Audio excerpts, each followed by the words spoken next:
행복한 교회 승리하는 성도 여러분, 예수 그리스도 안에서 은혜로 행복한 오늘이 되시기를 바랍니다. 하루에 성경 한 장 읽고 5분 메시지 듣고 그리고 30분 각자의 처소에서 기도하는 153 시간 네 번째 시즌 5번째 순서이고요. 하나님께서 우리에게 선물로 주신 이날 5월 15일 월요일 순서입니다. 자, 오늘은 이사야서 53장 1절부터 8절까지의 말씀을 우리가 같이 읽겠습니다. 이사야서 53장 1절부터 8절까지입니다. 우리가 전한 것을 누가 믿었느냐? 여호와의 팔이 누구에게 나타났느냐? 그는 주 앞에서 자라기를 연한 순 같고 마른 땅에서 나온 뿌리 같아서 고운 모양도 없고 풍채도 없은즉 우리가 보기에 흠모할 만한 아름다운 것이 없도다. 그는 멸시를 받아 사람들에게 버림받았으며 간고를 많이 겪었으며 질고를 아는 자라. 마치 사람들이 그에게서 얼굴을 가리는 것 같이 멸시를 당하였고 우리도 그를 귀히 여기지 아니하였도다. 그는 실로 우리의 질고를 지고 우리의 슬픔을 당하였거늘 우리는 생각하기를 그는 징벌을 받아 하나님께 맞으며 고난을 당한다 하였노라. 그가 찔림은 우리의 허물 때문이요 그의 상함은 우리의 죄악 때문이라. 그가 징계를 받음으로 우리는 평화를 누리고 그가 채찍에 맞음으로 우리는 나음을 받았도다. 우리는 다 양 같아서 그릇 행하여 각기 제 길로 갔거늘 여호와께서는 우리 모두의 죄악을 그에게 담당시키셨도다. 그가 곤욕을 당하여 괴로울 때에도 그의 입을 열지 아니하였으며 마치 도수장으로 끌려가는 어린 양과 털 깎는 자 앞에서 잠잠한 양같이 그의 입을 열지 아니하였도다. 그는 곤욕과 신문을 당하여 끌려갔으나 그 세대 중에 누가 생각하기를 그가 살아있는 자들의 땅에서 끊어짐은 마땅히 형벌을 받을 내 백성의 허물 때문이라 하였으리요. 아멘.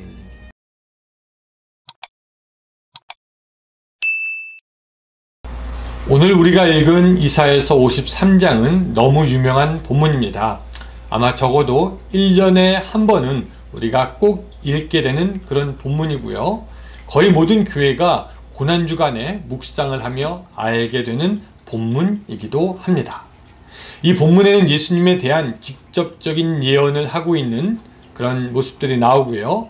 그 본문을 통해 예수님이 어떤 고난을 받으셨는지 우리가 알게 될 뿐만 아니라 또 오늘 본문과 예수님의 삶을 비교하면서 정말로 예수님은 하나님께서 준비하신 온 세상의 죄를 지고 가는 어린 양이구나 우리가 알게 되는 것입니다.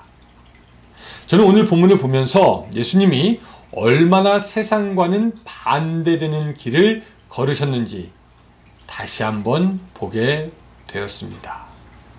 그러면서 드는 생각이 그리스도인의 생각과 그리스도인의 길은 세상의 생각과 길과는 결코 같을 수가 없다는 것입니다.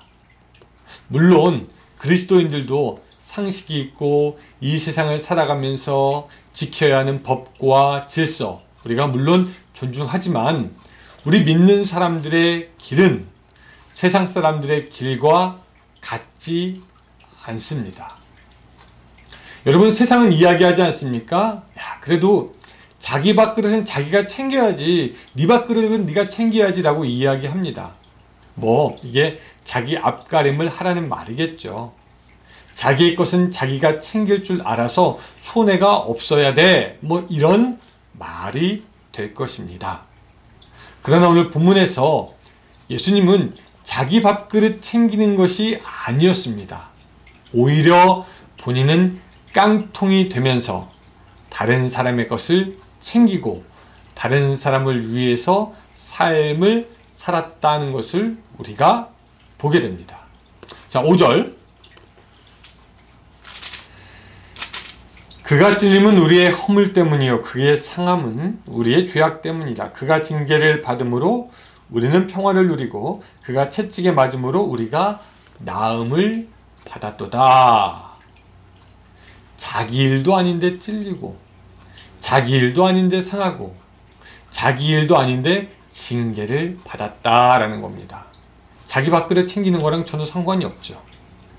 그런 의미에서 보면 우리가 예수님을 따른다고 할 것 같으면요, 우리 역시 우리의 밥그릇을 챙기면서 우리가 이익을 챙기면서 주님을 따를 수 없습니다. 우리는 사실 손해보기를 원하지 않지요. 그러나 예수님은 그저 손해보는 삶만 살았던 것을 기억할 필요가 있습니다. 그렇다고 우리가 악과 타협하고 막 악의 기승을 부릴 때 그저 무조건 피해를 보라 이런 말이 아닙니다. 앞뒤 재지 말고 그냥 빚 보증을 서서 손해를 봐라 이 얘기가 아니에요. 그쵸? 누가 우리를 속이려고 할 때 그냥 바보처럼 속고만 살아서 손해봐야 된다 이게 아니라 우리는 세상의 악과 맞지 않는 것과는 단호하게 맞서 싸워야 합니다. 저항해야 합니다. 그리고 지혜롭게 무엇이 정말 이웃을 위하는 것인지 공동체를 위하는 것인지 냉정하게 생각해야 하는데, 기본적으로 우리들의 삶에서 우리가 예수님의 길을 걷는다고 할 것 같으면 이것은 이익지향적인 삶이 아니라 어쩌면은 손해지향적인 삶을 살아가는 것이 맞습니다. 오늘 예수님이 손해보셨던 것처럼 오늘 하루 지혜롭게 손해보면서 하나님의 나라를 이루어가는 여러분들이 되시기를 부탁드립니다. 또 세상은 이야기합니다. 무슨 얘기합니까? 쉬운 길로 가라 그렇게 이야기하죠. 대학에서 이제 강의를 들을 때 신청을 하잖아요. 그때도 점수를 쉽게 따서 쉽게 갈 수 있는 그 과목을 찾고 그런 교수님을 찾아서 강의를 들어라 이런 얘기 많이 하고요. 아유 쉽게 돈 벌 수 있는 게 이건데 사서 고생해 하면서 쉽게 무엇인가 얻을 수 있는 방법들을 우리는 좋아합니다. 편리하게 갈 수 있는 것 좋아하고요. 될 수 있으면 고생 안 하려고 하지요. 한국의 젊은이들이 군대를 빼려고 한다는데 그것도 어쩌면 그냥 조금 더 쉬운 길, 자기가 원하는 길 걷고자 하기 때문에 그런 것 아니겠습니까?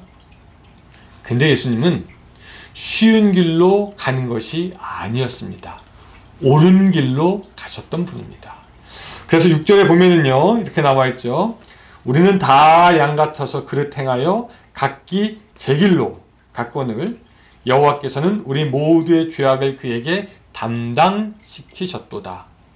우리는 그냥 제 길로 가지만, 그래서 자기 마음대로 원하는 것을 하지만, 쉬운 길 편한 걸로 가지만 예수님은 십자가의 길, 하나님이 원하셨던 길로 가셨던 것을 우리가 압니다. 그래서 7절도 말씀하시죠. 그가 곤욕을 당하여 괴로울 때에도 그의 입을 열지 아니하였으며 마치 도수장으로 끌려가는 어린 양과 털 깎는 자 앞에서 잠잠한 양같이 그의 입을 열지 아니하였도다 라고 말씀하십니다. 7절에서 보면은 예수님의 가는 길은요 끌려가는 길이었습니다. 왜? 도수장으로 끌려가는 어린 양 같았기 때문이죠. 그러나 그것이 가야 할 길인 것을 알았기에, 죽음의 길, 그것이 옳은 길이기에 주님은 갑니다. 쉬운 길이 아니라 옳은 길로 갔다라는 거죠. 여러분, 예수님을 따라가는 우리의 길 어떤 길입니까? 쉬운 길입니까? 아니면 옳은 길입니까? 더 쉬운 길을 찾아서 예수님을 믿으려고 한다면, 더욱 편한 길을 찾아서 예수님을 믿으려 한다면 여러분 이것은 잘못 선택한 것입니다. 우리의 예수님은 어려운 길, 옳은 길, 좁은 길을 걸어가셨기 때문이죠. 예수님이 가신 길은 좁습니다. 힘든 십자가의 길입니다. 오늘 살아가는 여러분들이 쉬운 길이 아니라 힘든 길이라도 피하지 않고 옳은 길을 걸어가는 그 영적인 지혜가 있으시기를 주님의 이름으로 축복합니다. 자, 또 한 가지. 예수님은요, 오해받는 것을 괴념치 않으셨습니다. 세상은 말합니다. 배밭에서 갓끈을 매지 말라.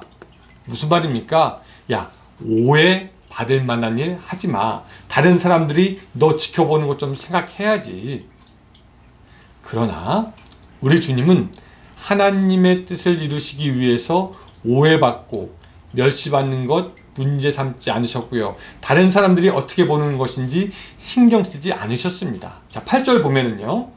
그는 곤욕과 신문을 당하려고 끌려갔으나 그 세대 중에 누가 생각하기를 그가 살아있는 자들의 땅에서 끊어짐은 마땅히 형벌받을 내 백성의 허물 때문이라 하였으리요 라고 말씀하십니다. 예수님의 세대에는 예수님의 죽음이 자기들의 그 허물 때문이라고 생각하지 않았던 것이죠. 그래서 그저 예수님은 벌 받을 만한 마땅한 사람이 벌을 받는 것이다 라고 하면서 예수님에 대해서 오해하셨습니다. 오늘 우리도 선한 일을 하다가 오해받을 수 있죠. 또 사람들에게 미움을 받을 수 있습니다. 그러나 예수님을 믿고 따르는 것은 사람들의 오해나 평판보다 하나님의 뜻을 이루는 것이 먼저인 것을 우리가 기억해야 합니다. 여러분들에게는 무엇이 중요합니까? 사람들이 어떻게 볼지, 내가 오해 안 받는 것, 이것이 중요합니까? 아니면 하나님이 나를 지금 어떻게 보고 계신지, 이것이 더 중요합니까? 오늘 예수님께서 걸어가신 길이 우리 앞에도 펼쳐져 있습니다. 이익지향적인 길이 아니라 손해지향적인 길, 쉬운 길이 아니라 옳은 길, 그리고 오해나 평판보다 하나님의 뜻을 이루는 길, 그 길이 우리 앞에 있습니다. 오늘 여러분들 앞에 있는 그 길, 어떤 길을 걸어가시겠습니까? 예수님이 간 그 길, 여러분들도 걷는 오늘 하루가 되시기를 바라며 기도하겠습니다. 하나님, 오늘 우리가 걷는 이 길 다시 한번 생각하게 하시고 복음의 길, 예수님이 걸으셨던 길, 하나님께서 기뻐하시는 길 걸어가는 오늘 우리가 될 수 있도록 도와주시옵소서. 예수님의 이름으로 기도드리옵나이다. 아멘. 예, 여러분 오늘도 같이 해주셔서 감사하고요. 이번 주 한 주간도 주님의 은혜로 승리한 한 주가 되시길 바랍니다. 안녕히 계세요.